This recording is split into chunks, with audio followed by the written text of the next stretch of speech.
ఎంతమందికి సాలి పురుగు తెలుసు అందరికీ? సాలి పురుగు ఏం చేస్తుంది? స్పైడర్ అంటాం ఇంగ్లీష్, వెరీ గుడ్.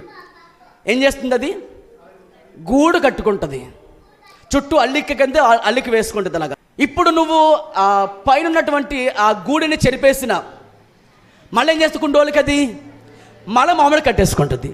పాపం కూడా అంతే.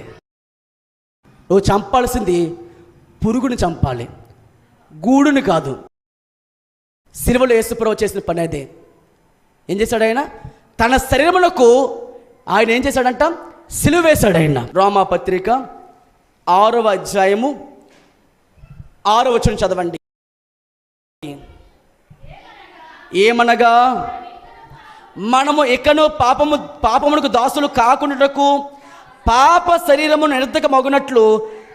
చూడండి, మన ప్రాచీన స్వభావం అంటే ఆ పురుగే. ఆ పురుగుకు దేవుడు ఏమేస్తారట?